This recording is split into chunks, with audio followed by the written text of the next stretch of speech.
Yan, hello ATM. How do I describe my GMA journey in one word? Evolution. Since nag-start naman ako with GMA, I've started here basically from scratch without knowing anything. Hindi ko alam paano maging isang aktor, paano maging isang celebrity, or everything under our industry. But with GMA kasi, as I learn how to handle the things that I have to equip myself with my field of work, natutunan ko rin kasi yung additional knowledge doing things behind the camera. And it's because of GMA. I have a lot of learnings from it. That's why I keep on evolving every year. To GMA, my home network, I think dito na ako tatanda. And I'm not just saying this because loyalty matters to me. And I think loyalty very much matters po sa GMA. So kung loyalty at loyalty lang din, I'm here to stay until my last day in the industry. So to GMA, to my GMA family, thank you so much for always being there for me. Maraming salamat. Hello Alden fans! So napakinggan niya natin mga kasembreros si Alden ha. Pero ito man itatackle ko ito mga kasembreros kasi ang lupit nito. May isang Alden admin kagabi na pinost ito. Yung kung naalala niyo yung kumanta si Ma'am Catherine ng bakit ngayon ka lang. Nung kasama niya nga si FMG mga kasembreros. Tapos sabi niya dito, ito yung time na party ng PGT, so parang victory party or after nung kasi yung kamay na ito, tingnan niyo mga kasembreros, ang tinuturo niya dito yung health ring. Okay, health ring na pwede ring promise ring mga kasembreros. So alam natin na meron ito si Sir Alden, and as a matter of fact ay siya yung nagbigay kay Ma'am Catherine nung nawala yung kay Ma'am Catherine mga kasembreros, yung health ring na ito, yung kulay black nga mga kasembreros. So sabi dito, ito yung time na party ng PGT na kumanta si Kath, tapos parang boses ni client yung tumawa. So yung client diba si Sir Alden mga kasembreros. Sabi niya pa dito, kung ayaw nyo sa kanila, pwede namang skip na lang, hayaan nyo na. Tapos may padila na emoji mga kasembreros. Ang inisip ko dito noong una, si Sir Robby.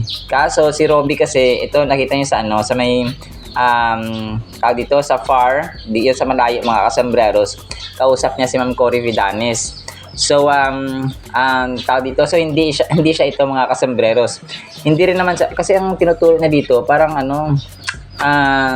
dito, get yourself a friend who gives you antacid at an inhuman at inuman, thank you, Mike Quick. So ito ay may hawak siya na kasi di ba acidic din ako mga kasembreros. So ito parang Gaviscon yata ito mga kasembreros or Kremil S. So hindi ko alam ha kung pero ang kamay kasi medyo hindi siya kasing puti ni Sir Alden eh. So kayo mga kasembreros, siya nga ba ito o ano? Pero wala tayong mga iba pang clue.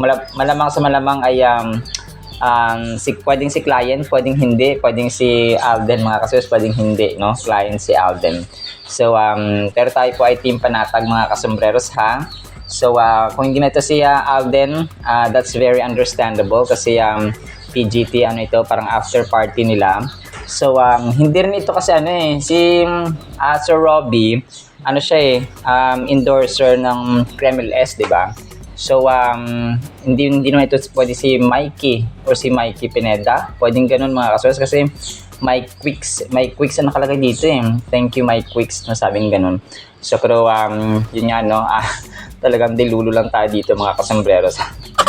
Alright, so move on tayo ha. So yun nga, narinig niyo mga kasembreros itong parang interview niya sa ATM mga kasembreros na isang parang nag-interview sila mga kasembreros. Sabi nga niya is parang can you describe your journey sa GMA in one word? Sabi niya ganun is evolution kasi nagsimula talaga siya sa scratch mga kasembreros. At saka hindi na alam kung anong gagawin, paano maging aktor, paano maging ganito. So in-equip talaga siya ng GMA mga kasembreros, and ang dami niyang learnings from GMA, and behind the camera talaga mga kasembreros. Sabi niya nga dito, I think dito na ako tatanda kasi loyalty matters sa kanya, and very much sa GMA mga kasembreros yung loyalty talaga ay kahit na saan man siguro ang pag-isang kumpanya, talagang loyalty, talagang hinahanap nila yung loyalty mga kasembreros na sa kanila ka mapatatanda or mag-spend ng mahabang panahon mga kasembreros. Sabi ko nga niya dito, until the last day in this industry ay kumapa sa GMA siya mga kasembreros, and nagpasalamat siya sa GMA nga mga kasembreros. Grabe no, kasi talagang ano siya precious gem siya ng GMA mga kasembreros. So next item natin, so yun nga no, speaking, nasabi ko kagabi na na-miss ng Box Office King ang biking, ang cycling mga kasembreros. Kagabi pa lang nagkaroon na siya, nag-Instagram story mga kasembreros ng kanyang bike na Colnago at saka yung kanyang picture mga kasembreros. So ibig sabihin talagang na-miss niya mga kasembreros ang pagbibisikleta. So abangan ninyo yung mga next pa natin na mga vlogs for today mga kasembreros ha. And then ito, si Ma'am Catherine, ito muna. So yung isang admin mga kasembreros, nag-share siya no ng mga pictures dati ni Ma'am Catherine. Alam ko hindi ito recent no. And dito ko nalaman no, ang dami na pala niya nakasama at saka nakapa-picturean mga kasembreros. So of course no, kay Ma'am Sharon Cuneta na kasamahan niya dati sa mga kasembreros no. 3 Words to Forever, kasama nga sina Sir Richard Gomez no, si Ma'am Corina Sanchez no. Nagpa-picture din pala sila no, nagpa-picture sila mga kasos together. And then si Ma'am Ami Austria, si Ma'am Maha of course no, si Ma'am Don Zulueta no, bata pa siya dito mga kasembreros. And then ito no, si Ma'am Julia Montes of course, ang kanyang best friend. Tapos si Ma'am Sara Labati, tapos kasama si Ma'am Dimples Romana na of course nakasamahan niya sa Mara Clara. Tapos si Ma'am Janela Salvador na medyo payat pa dati no. Tapos si Alora, of course si Alora Sasam na kanyang best friend. Tapos si Ma'am Cristel no, Fulgar na nasa Korea na ngayon. Tapos si Ma'am Julia Barreto, of course yung mga teenage days nila mga kasembreros sa ASAP ito. Tapos si Ma'am Erich Gonzalez no, nagpa-picture din si Ma'am Miles Ocampo no. Tapos si Ma'am Dimples Romana, tapos si Ma'am Maymay Entrata, of course, yung kanyang best friend. Tapos si Ma'am Carmina Villaruel, no? Nagpa-picture din pala, no? Kasi magkasama sila sa Too Good to Be True, na palabas dati. And then si Ma'am Kisses de la Vigne, nagpa-picture din siya mga kasembreros. And then ito, si Nico Bocchico, something like that mga kasembreros no. Isang sikat na yata ito na host if I'm not mistaken. So ito ay part yata ng kanyang Realme na dati na promo or endorsement mga kasembreros. Tapos itong isang na nagsalamin siya, nakakulay blue mga kasembreros na favorite color ni Box Office King mga kasembreros. Tapos yung video naman kay Pops Alden ay naglabas ulit no. Pinost nila kagabi yung tawag dito yung endorsement video ng BDO insurance mga kasembreros na meron silang mga financial advisors, BDO life policy owner pala Sir Alden since 2017. So parang ito yung kanyang plan B na kapag may nangyari ay meron silang magagamit at merong magagamit in case of emergency mga kasembreros. Alright, so yun lang actually sa ating Catherine items. Abang-abang kayo and abangan natin itong pero mamaya pa naman ito no. Baka bukas ko na maisali nga yung sa kanilang GMA 75 years and beyond. So na celebration mga kasembreros. So postpone yata ang Stars on the Floor mamaya kasi 7:15 PM magsisimula yung celebration na yun mga kasembreros. So parang separate pala siya no. Maliban dun sa last Saturday. So last Saturday noong July 2 yata yun. So parang separate yata siya kumpara dito sa gagawin nila mamaya mga kasembreros. Alright, sinama po sa ating Catherine items sana po ay pangin po natin ang Word of God. And today is July 12, 2025, Saturday po mga kasembreros. Sana po ay pangin po natin ang Word of God. At para po sa ating Word of God ay sobrang ganda po nito mga kasembreros. Ang title, Tulog ng Masipag. Ecclesiastes 5 verse 12, The sleep of a laboring man is sweet, whether he eats little or much, but the abundance of the rich will not permit him to sleep. Napaka-literal at saka napaka-reality nito mga kasambreros, no? Totoong-totoo ito na nangyayari sa buhay natin. Ito po ay yung Ecclesiastes 5:12 ay about the realization, no, na yung ating kayamanan, yung ating mga possessions can easily slip away mga kasambreros. And kapag nawawala kasi yung kayamanan ng mga mayayaman ay talagang nada-downhearted sila mga kasambreros, nawawala yung sense ng sleepiness, no? Kasi ang sound sleep mga kasambreros, no, kagaya ng na-mention natin ng mga nakaraang topics ay isa po siyang regalo, no, according sa salita rin ng Panginoon mga kasambreros. Regalo at saka gift mga kasambreros ng ating Panginoon sa atin.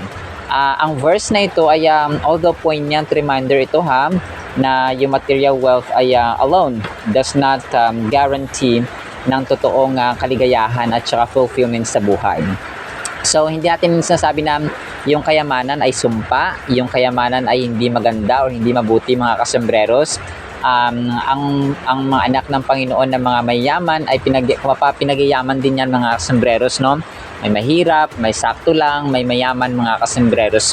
So yung kayamanan ay nagiging blessing sa Panginoon kapag ginagamit natin ito sa ikinakadakila niya. For example, nagdo-donate tayo sa mga simbahan, sa mga gawain ng mga missionaries ng Panginoon, sa kanyang mga disciples, and sa mga nagsishare ng gospel, sa mga evangelists, for example, sa mga pastors, sa preachers, and so on mga kasus. Kahit yung mga servants na tagalinis lang ng simbahan, tagalinis lang ng mga kubetan, mga janitor, yung mga nagbabantay ng simbahan, and so on. No? So from the lowest position or from the lowest people na kamanggagawa ng Panginoon to the highest one. Kasi ang servanthood mga kasambreros kapag tayo naglilingkod sa Panginoon, wala namang mataas, wala namang mababa, lahat pantay-pantay. Kapag may ginagawa ka para sa Panginoon po ay counted yon. Ganito literal to na example. Sa simbahan may bishop, sa simbahan may pari, sa simbahan may pastor, sa simbahan mayroong tagapagsalita, no? Siya yung nagti-preach mga kasambreros or nagtuturo, no, teacher sa mga miyembro. Meron din namang taga-welcome lang, no, mga ushers and usherettes. Tapos may taga-linis ng simbahan na bawat linggo. So ang lahat ng posisyon na ito mga kasambreros, kunwari yung pastor pa yung mag-preach, tapos siya pa yung mag-arrange ng upuan, tapos siya pa yung mag-welcome ng mga tao, tapos siya pa yung magwawalis, siya pa yung parang, so lahat na ito kapag pinagtipon-tipon mo tapos ikaw lang lahat gagawa mga kasambreros, so nakakapagod, di ba? So kung kaya lahat ng maliliit man yan na trabaho para sa kingdom ng Panginoon at sa gawain ng Panginoon mga kasambreros ay mahalaga. So dito ay sa Ecclesiastes 5:12 mga kasambreros ay yung ating buhay ay hindi lamang defined by how much money we have in our banks, no? It emphasizes the importance of being able to survive, to derive joy and satisfaction from the riches one possesses. Kasi dito sa amin talaga pag dito pag farmer ka talaga, may mga times na makakatulog ka sa iyong farm, no, kapag lalo na kapag araw ng anihan mga kasambreros. So kapag araw ng anihan, tapos may time na parang papahinga. So kasi dati talagang nag-aani kami ng mais mga kasambreros, no, talagang sobrang init, no, kung kaya sabi ko kailangan makapagtapos ko ng pag-aaral para medyo hindi naman mahirap masyado ang trabaho. So sa awa ng Panginoon na nakapagtapos po tayo mga kasambreros. So yun po, no. So dito pag farmer ka talaga, sabi dito, the sleep of a laboring man is sweet. So matamis, ibig sabihin binibiyayaan ng Panginoon mga kasambreros or biyaya sa Panginoon talaga ang matamis at saka mahimbing na tulog. Kasi marami sa mundong ito, no, talagang sleepless sila mga kasambreros. They're anxious, no, hindi sila makatulog na maayos, and parang binibili at parang pinagkakaitan ng pahinga, no, pinagkakaitan ng tulog mga kasambreros. And ang verse na ito ay nag-encourage sa atin to look beyond material possessions and seek true wealth, which is often found in spiritual fulfillment and contentment that comes from a relationship with God. So isipin natin mga kasambreros, ano ba yung purpose na merong kasi narinig ko sa isang pastor Yung kung anong meron tayo, hiram lang ito lahat mga kasembreros, yung oras, kahit gaano ka pa kumapag, gaano man karami yan yung anak, no? May loving wife ka man, no? May kapatid ka man na sobrang bait, at saka mapagmahal mga kasembreros, lahat yan ay hiram, no? Ang bahay natin, kotse, yung ating mga kaperahan, yung ating kayamanan, lahat po yan sila mga kasembreros ay hiram lamang. So, ang question is, kapag merong event, kasi kapag parang kumaga pa binigay sa atin yung authority, pero hindi yung buo mga kasembreros, nasa atin yan talaga forever. Kasi, kunwari, no, yung sa mga anak nga natin, mag-aasawa yan sila, pag lumaki na, tapos ay parang pinagkatiwala lang tayo lahat mga kasembreros, lahat ay pinahiram lang sa atin, especially yung oras, no? Lahat po ito hiram. So, ang question is, ano yung ginagawa natin sa pinahiram ng Diyos sa atin? Ang buhay natin hiram. Anong ginagawa natin? May time ba tayo para sa Kanya? No, may oras ba tayo? Nagsispend time ba tayo sa Biblia, sa panalangin, sa paggawa ng Kanyang kalooban, pagtulong sa kapwa, no, yung ating pamilya, minamahal ba natin? Yung ating asawa, yung ating anak, no? Mahal ba natin sila as God loves them as well, as God loves you, as God loves us mga kasembreros? Ang totoong kayamanan po ay ang hina-highlight sa verse na ito. And yung tunay na kayamanan dito ay hindi na measure by the amount of money na meron tayo, but rather the riches or the richness of our souls and our connection with God. So yun mga kasembreros, ang relationship na binavalue dapat sa lahat ng relationships natin dito, kasi meron tayong asawa to asawa na relationship, meron tayong anak to magulang to anak na relationship, no? Kaibigan to kaibigan na relationship, meron tayong katrabaho na relationship, meron tayong classmate, may teacher to student relationship, kapatid to kapatid relationship, so pinsan to pinsan relationship, kamag-anak and so on mga kasembreros. So ang pinaka mataas dapat na pinapahalagahan natin na relationship mga kasembreros ay yung relationship natin sa Panginoon. Kasi kapag maayos at saka maganda ang ating relasyon sa Panginoon mga kasembreros, yung relationships natin dito sa mundong ito, magpa-follow na lang yan. Okay? Kasi kung kunwari, no, talagang lumalago yung ating relasyon sa Panginoon, so aapaw yan. Okay? Aapaw yan at saka magagamit natin sa ating pamilya, sa ating anak, sa ating asawa, sa ating kapatid mga kasembreros. Na kukuha ba natin or naintindihan ba natin yung sequence or yung order na dapat maayos yung ating, yung mas maayos yung dapat yung ating spiritual life, and yung ating other aspects ay magiging maayos din po mga kasembreros. So sabi dito, no, the sleep of a laborer is sweet, no? Yung mga taong masisipag, no? Yung taong mga trabahante, talagang grabe magtrabaho, napakaganda mga kasembreros. Kaya ang tulog ng masipag talagang sweet mga kasembreros, kasi yung tulog ng mga tamad ay kumbaga hindi pleasing sa harapan ng Panginoon. Tamad ka na nga, wala ka nang ginawa, pero hindi ka pa rin nagtatrabaho or parang tulog ka pa ng tulog. So hindi ito maganda at hindi ito pleasing sa Panginoon mga kasembreros, yung tulog ng tamad. So yung tulog ng mga masisipag ay talagang sweet at saka regalo mula sa Panginoon mga kasembreros.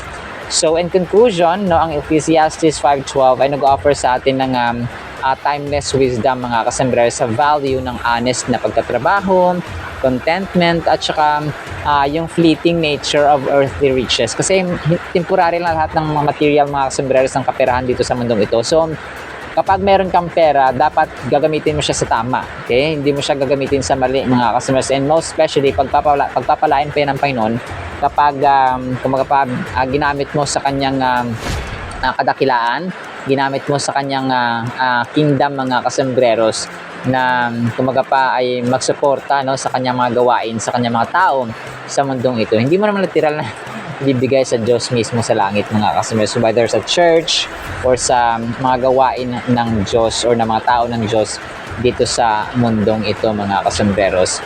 Alright, so as a sort of application mga kasembreros, kailangan tayo po ay maging masipag, no, sa ating mga gawain, lalong-lalo na po sa Panginoon mga kasembreros. So sa ating buhay na pinagkakitaan, pangkabuhayan, and sa gawain ng Panginoon, lalong-lalo na maging masipag po tayo, so that we will be gifted, na we will be rewarded by a sweet sleep mga kasembreros, mahimbing at matamis na tulog ng ating Panginoon. Alright, so lamang po in the meantime, sorry po umulan sa amin. Nawa po ipagpalain po tayo ng pag-ibig, pananampalataya, pag-asa at sweet sleep, no? Mahimbing na tulog sa ating araw-araw at gabi-gabi na pamumuhay. In Jesus' name we pray, amen and amen. See you sa next time ng mga source and paalam po. I love you.